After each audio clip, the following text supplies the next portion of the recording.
let's say on ECG, for instance, right, would not be undertaking projects that are adversely affect the environment, or has very low corporate governance structure in place. So it's in the place of a corporate finance manager to look at those kind of dynamics in details before they give their sanction towards any project that a firm intends to go into.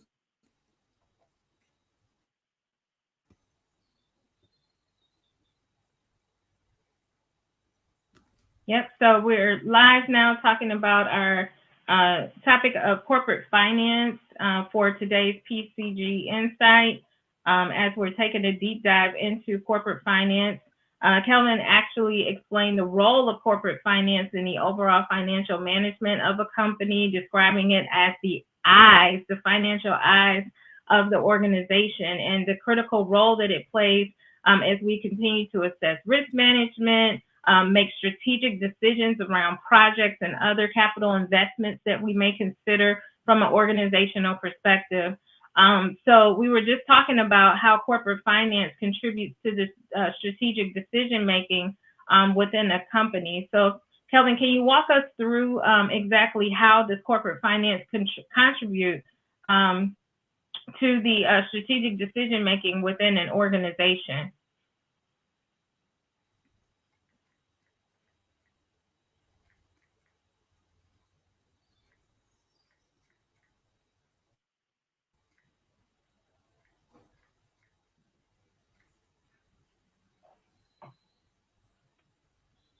So how does corporate finance contribute to strategic decision making within the organization? If we could recap that really quickly.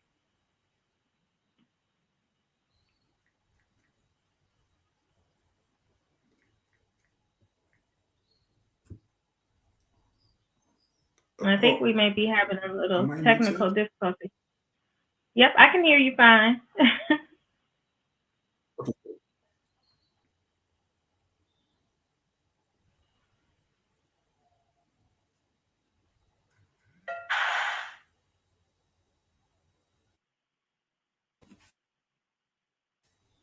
Sorry, I'm having. All right. So, how does corporate finance contribute to strategic decision making in a company? Like I mentioned, right? So, there are basically like three aspects of what if corporate finance does in a company. Like I mentioned, it could be in terms of capital budgeting, it could be in terms of investment decision, it could be in terms of financing decision, it could be in terms of liquidity management and also risk management. So these are very key areas of every investment decision that the company wants to undertake, right? Now you look at capital structure of a company. What would be the kind of what kind of finance should a company employ when trying to undertake a project, right? Like I mentioned initially, would you be looking at debt, equity, or a mix of both? And what percentage of the mix would you be undertaking? Now you want to look at your financing decision as well, right? You want to look at how viable will a project be vis-a-vis the cost or outlay that we are putting into that project. These are more small decisions you have to look at as well. Would it be are we going to have positive return from investment? Would it be would you have excess of our own benchmark as a company? Because most times most companies have their own internal benchmarks as well, right? So if it's in our benchmark, then we should be looking at it.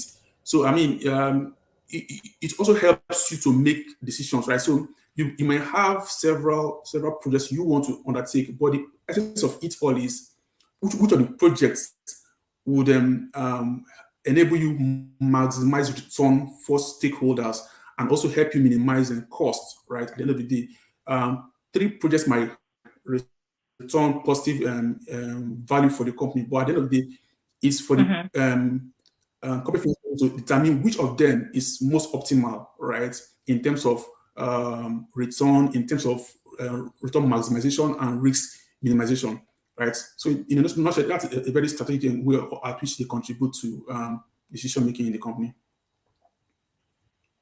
Very insightful. So we've learned so far about the critical role of corporate finance within organizations.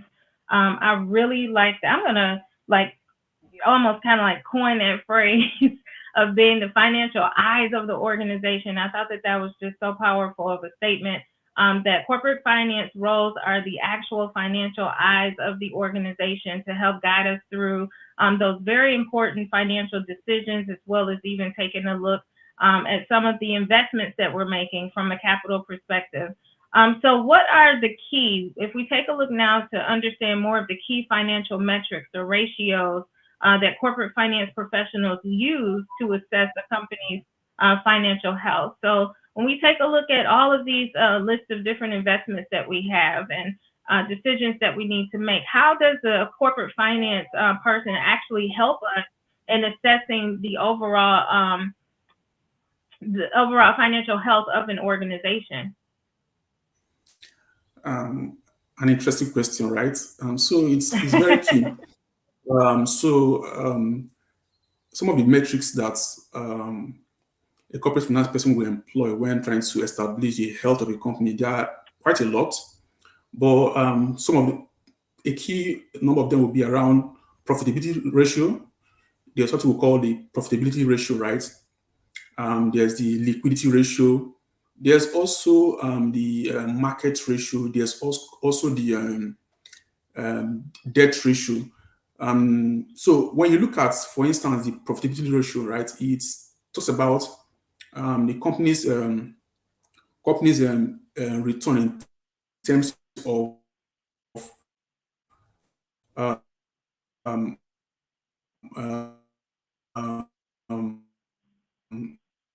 assets and equities employed in generating that return. Can you still hear me? I can hear you. I can hear you. Yeah. Okay. So I was speaking to profitability ratio. Now, an example of that would be something like a gross margin, right? A gross margin, which talks about the gross profits of the company in relation to the revenue of the company. You look at there's what we call also the return on equities, right? So how much is this investment going to affect or impact the value for stakeholders? We also have ratio like liquidity ratio, right? That looks at how the investment will help us also manage our short-term obligations, right? A key metrics in that basket would be things like the cash ratio. We have things like the current ratio under that as well. They also look at debt ratio, right? Debt ratio talks about how exposed is a company to how leveraged a company is, right, in terms of using debt to finance its activities. Now, some of the key ratios around that, we also look at debt to equity ratio, also look at coverage ratio under that as well, right? We have another one. We also look at we have a market ratio. Now, market ratio, for instance, you know that, for instance, if you're trying to invest in shares of a company, right, you are very interested in how much you're buying the shares and how soon you're able to return your investment in that shares. Now, that is where the market ratio comes into play. Some of the metrics are inside market ratio will be things like dividend yield, right? So a company's dividend on a yearly basis or quarterly basis, as the case may be. Now you look at how much am I paying for these shares of the company vis-a-vis the dividend I'm getting in return, right? These are part of the market ratio as well. You also have cash flow ratio. You also have a couple of them as well. So all these ratios put together will help you make informed decision in terms of what you'll be investing in, and also helps you to also measure the health of a company, right? How healthy a company is. You also look at the financials in terms of looking at the balance sheet or the statement of financial statements, and then the income statement, as the case may be. So it's a basket of activities you have to undertake to ascertain the health of the company. And these few metrics I just mentioned will also help you to do that. Awesome. So now that we've covered that, we talked about the role of corporate finance. We've also talked about the contributions of the role in the strategic decision-making arena within the organization, and took a look at some of the financial metrics, the ratios, as well as other tools that we may use to determine a company's overall financial health.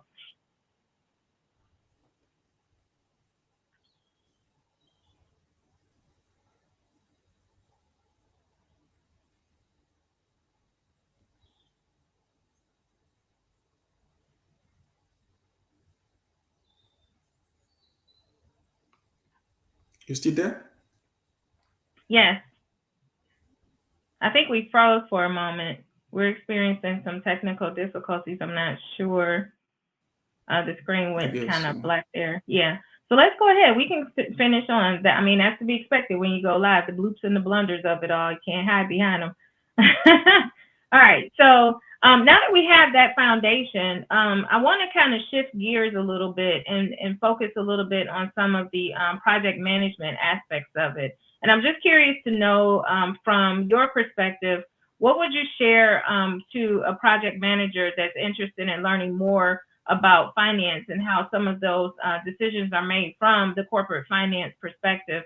Because as we know that when we go through certain components of governance, there could be discussions around initial rate of return or return on investment for different types of projects and their selections, right? So how would you kind of help a project manager or someone in project management to understand some of those key strategic decision-making conversations or attributes that actually go into selecting projects from a finance perspective? All right, nice question. So for a PM that intends to explore some of the qualities or some of the characteristics of a corporate finance person, right? You have to be a bit vast in terms of understanding how to interpret the financial statements of companies, right? You have to be able to make sense of financial statements, right? So if you pick up a company's, let's say the balance sheet statement, for instance, you should be able to make sense of what it is. What are you looking at when you pick up a statement like that? What are you looking at when you look at the income statement, for instance? Now, you should also be able to, have a basic understanding of how to model. Modeling is very key as well, right? How to plug in your numbers to help you determine what you want to achieve at the end of the day.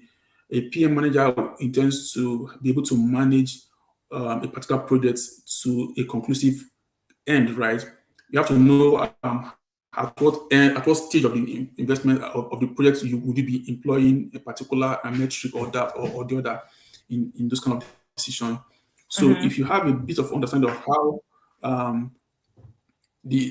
how corporate finance works, it will be a very good added advantage for you as a project manager, right? I don't know if that helps in any way. It does. It really does. It helps us to understand at least the background of how those decisions are formed from this corporate finance perspective, and then how they kind of flow through and show up in the daily work that we do, as well as project managers, program managers, portfolio managers, or even PMO leads for that specific matter. Can you discuss the importance of capital budgeting and how that corporate finance professionals evaluate these investment opportunities that actually lead or maybe even drive them to those specific types of decisions?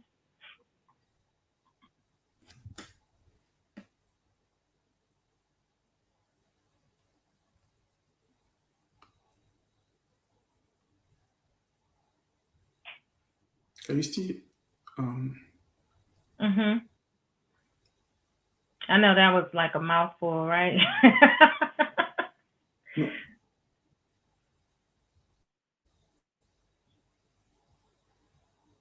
No. Can you hear me? I can. This system.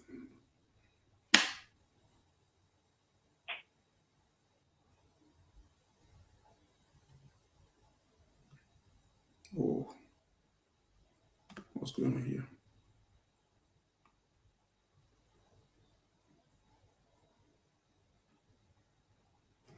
Okay, so okay. The question is, can you discuss the importance of capital budgeting and how corporate finance professionals evaluate investment opportunities? All right. So, like I mentioned Mm-hmm. initially, capital budgeting is one of the roles of a corporate finance person in a firm, right? And so now the question would be, what is capital budgeting?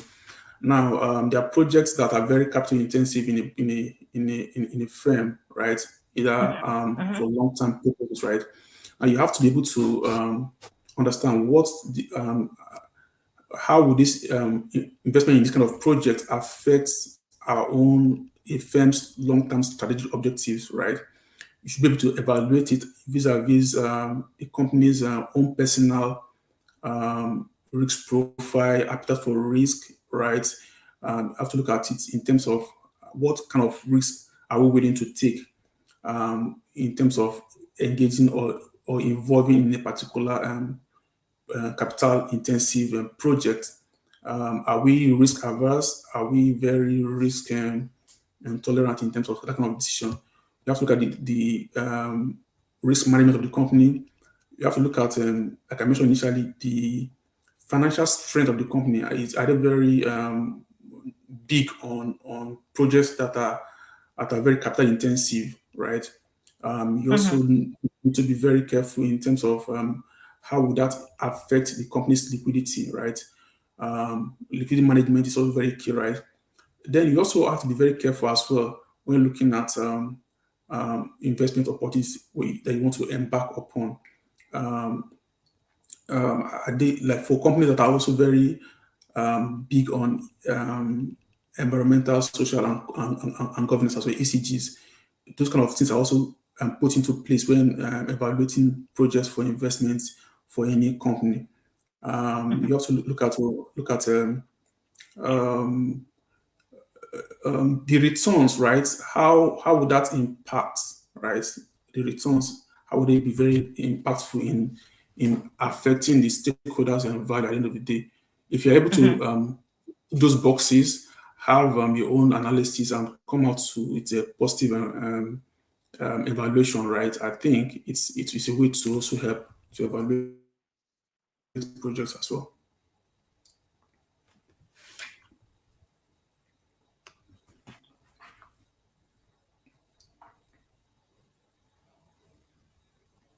You still there?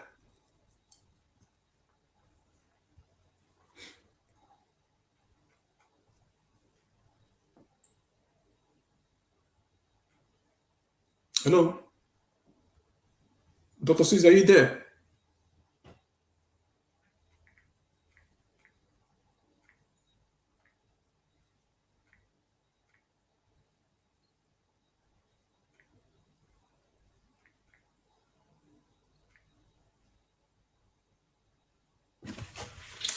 Hello.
There we go. Are you able to hear me now? Yeah, I can hear you good. I All right, believe like so I I was kicked. sorry. So I'm gonna laugh about it, and we're gonna keep going because no one got hurt, no one is injured. You held on, so I'm really Yeah, excited. I'm gonna keep my excitement and my joy. I'm not sure why we're having all these technical difficulties and issues, but I must say that the topic must be just that hot. Okay, so we're just gonna come on back and keep on rolling.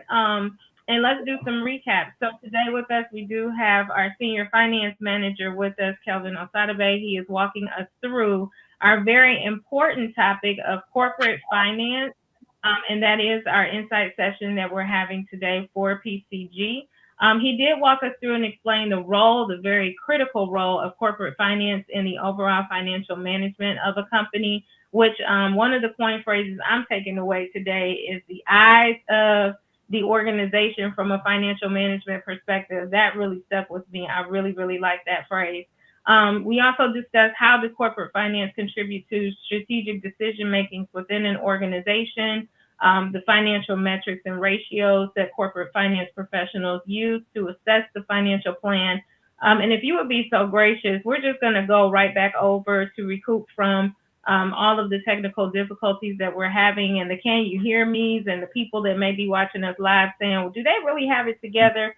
Actually, we do, but yeah, there's nothing we can do when you're live and things just kind of come up and happen. So we're going to pick it up and keep rolling and going strong as we have been and allow you an opportunity to thoroughly discuss the importance of capital budgeting and how corporate finance professionals actually evaluate investment opportunities. And I think we were kind of segueing into how this actually impacts the role of project managers within organizations at all levels. That could be at the project, the program, the portfolio, as well as the PMO leadership, as well as the C-suite levels, respectfully. So let's just take another go at this conversation around the importance of capital budgeting and how corporate finance professionals evaluate these investments that also lead to strategic decision making as well.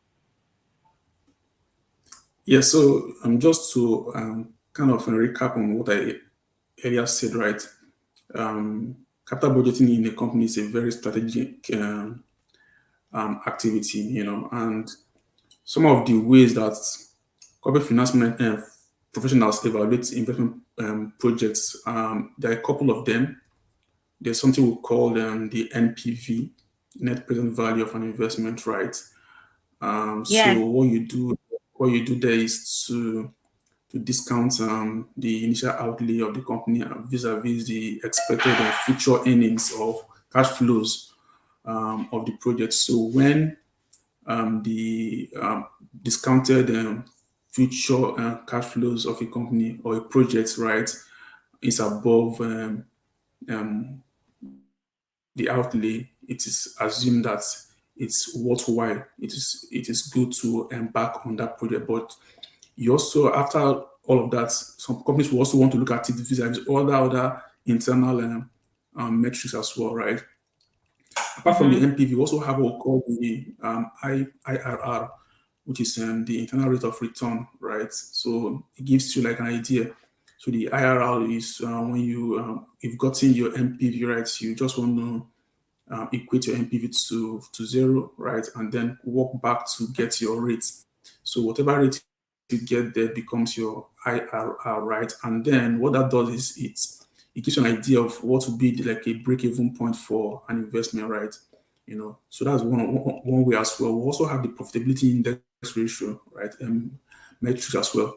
We also have like I mentioned initially, you have to also look at the risk analysis of the investments. So there are some projects that are very, very risk intensive, right? So let's take, for instance, a project that is a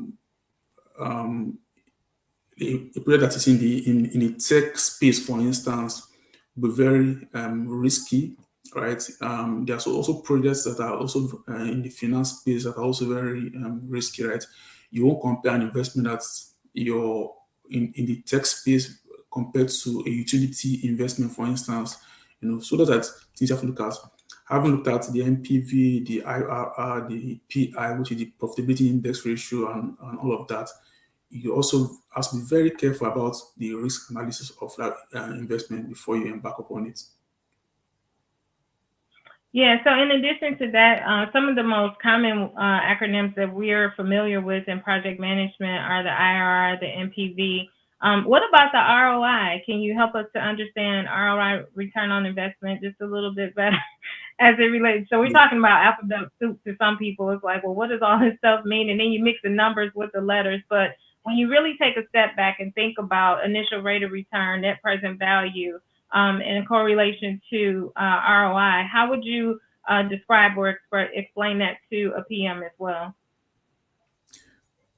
Okay, just to make it very simple for everyone to understand. So when you talk about ROI,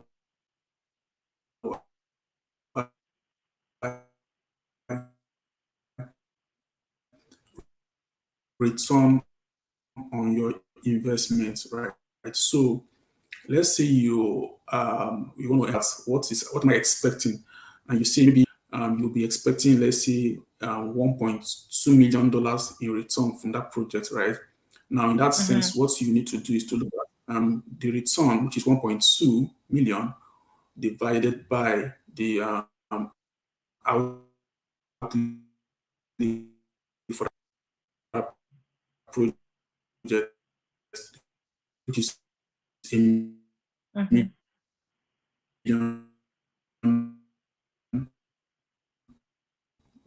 and dollars, right? So in that case, now what you are having is 10%. Just to invest in a project, you'll be comfortable getting at least. Awesome. So again, Kelvin, we want to thank you for joining us today and sharing so much knowledge and helping us to have created and crafted such a powerful discussion around corporate finance and helping us to understand finance a little bit better from the corporate perspective as it relates to strategic decision making that some of our corporate finance members will guide us through when we're looking at strategic goals and objectives within an organization, but also from the project management perspective as well, as we ramp up projects and look at business justification around projects related to return on investment and some of the risk analysis that are associated with those and how certain project decisions are made in addition to or in a correlation with the strategic goals and objectives for an organization. I got a little tongue-tied there. So we just want to thank you again for taking time out of your day to be with us, to share these insights with us here at PCG. And we are very grateful, very thankful for having you come on. Again, ladies and gentlemen, we have Kelvin Osadabe with us today, the Senior Finance Manager at PCG, who has recently joined us and leading us down the path for a majority of our financial analysis. As you can see, he is very well polished in this subject and has offered some really great insights throughout our discussion today. As we continue to go forward, we do have another upcoming session on May 18th at 3 p.m. Eastern Standard Time, and this is also a free event where we're going to be taking a look at the PMP exam prep from a graduate perspective. So these are some of our recently graduated students who have actually went on to take the PMP exam and have also become PMP certified through PMI. So May 18th, you want to tune in and join us in that discussion there. We'll be hearing some of their perspectives in terms of how they studied for the exam, what they thought about the program here at PMLC, and then taking questions live from the audience for those that will have questions for these graduate students. Again, this is free, so this event is free. It will air here again on May 18th at 3 p.m. On Facebook, LinkedIn, and YouTube with Ava Pareja as well as James Gigantes, and he will be joining us. They will be joining us here live on May 18th at 3 o'clock p.m. In addition to that, I'm very happy to announce our World PMO Day. So you can visit PMOGI, pmoglobalinstitute.org to learn more information about the World PMO Day. There is also another website for the PMO World Day where you can gather more information on this event happening on May 14, 2025 as well. You'll receive more details at www.worldpmoday.com to get very specific detailed information. So either one of those sites with our partners, you can go there to view the information in its entirety, at www.worldpmoday.com. Again, that will be taking place on May 14, 2025. As always, we thank you guys for taking time out of your day to join us. Let me get back over here really quickly to join us. And Kelvin, again, we thank you for taking time out of your day to join in with us on this Saturday afternoon where we are. I did neglect to say that you are in London, of all places in the world to be. So it is nighttime where you are, but we thank you for staying up a little bit extra with us to hang out and talk about corporate finance. Any last or final thoughts, anything that you want to share before we sign off here? Just to appreciate the opportunity of having me on this platform to express and share knowledge, right? Just to also say that we are all in the learning process. When you stop learning, you start dying, right? So we are all learning, and I hope everyone doesn't take it for granted. Knowledge is very key, right? You just want to see how you want to keep adding value to yourself. Whatever knowledge you have cannot be taken from you, right? It's like your own internal wealth, right? So wherever you are able to dispense of it as well. So I will encourage everyone that have been on board, listening or watching from wherever they are, to also look at the opportunity to come on board PMCG training in our next session. Thank you very much. Well, thank you again. Thank you, Kelvin, for that. And thank you again for joining us. We were very excited to have you here with us today. And you have a great night. Thank you so much. Bye. Bye-bye. All right, guys. So you've heard it. We were live with Kelvin Osadabe as he educated us on the role of corporate finance and the financial management perspective of an organization. He also talked about how corporate finance contributes to strategic decision-making within an organization, as well as some of the different financial metrics and corporate assessment tools that we determine the financial health of an organization. And we also talked about today the importance of capital budgeting and helping project managers to understand that importance when it comes down to project selections, as well as decision-making strategically within organizations. And yet, once again, the bottom line is how they impact our projects overall. So that was really insightful. We were very happy to have him here with us. If you did join us live, I just want to take time on behalf of PCG to apologize for all of the technical issues that we had today.